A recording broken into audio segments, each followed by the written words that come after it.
ভাইরে ভাই, অবশেষে আইসিসির ঘুম ভাঙতেছে মনে হয়। এই কথাটা কেন বললাম? টি-20 ইস্যুতে তারা নাকি বাংলাদেশে প্রতিনিধি দল পাঠাইতেছে বিসিবির সঙ্গে কথা বলার জন্য। এখন এই মুহূর্তে যে নিউজটা আমার কাছে আছে সেখানে বলা হচ্ছে টি-20 বিশ্বকাপ ইস্যুতে শনিবার ঢাকায় আইসিসির প্রতিনিধি দল।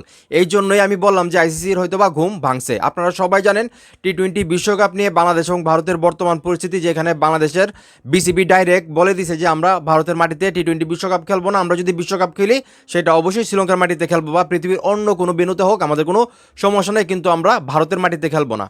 তো আপনারা সবাই জানেন আইসিসিকে দুইবার চিঠি দেওয়া হয়েছে, কিন্তু আইসিসি কিন্তু এখন পর্যন্ত চিঠির কোনো সদুত্তর দেয় নাই বা রিপ্লাই দেয়নি। সেই জায়গা থেকে এখন বলা হচ্ছে শনিবারে আইসিসির প্রতিনিধি দল আসলে বাংলাদেশে আসবেন এবং বিসিবির সঙ্গে কথা বলবেন। আমার মনে হচ্ছে এবার ভালো একটা রেজাল্ট আসবে, যদিও বিসিবির আগেই বলে দিছে যে আমরা সব রেজাল্ট মানতে রাজি আছি, সব শর্ত মানতে রাজি আছি, কিন্তু আমরা ভারতের মাটিতে ক্রিকেট খেলবো না। সেটা হোক কলকাতা হোক, চেন্নাই হোক, পাঞ্জাব বা অন্য কোনো বেনুতে, আমরা মানে শ্রীলঙ্কার মাটিতে খেলবো বা অন্য কোনো মাঠে খেলবো।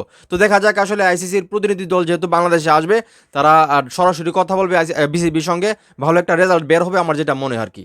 তো এখন এই মুহূর্তে যারা আমার এই ভিডিও দেখছেন, এই যে আইসিসি অবশেষে আসলে তাদের প্রতিনিধি দল পাঠাইতেছে বাংলাদেশে, মানে তারা কিসের জন্য আসতে পারে আপনাদের মনে হয়? মানে ভারতের মাটিতে গিয়ে খেলার জন্য রাজি করাতে আসবে, নাকি শ্রীলঙ্কার মাটিতে আসলে বাংলাদেশকে টি-20 বিশ্বকাপ খেলার সুযোগ দেবে?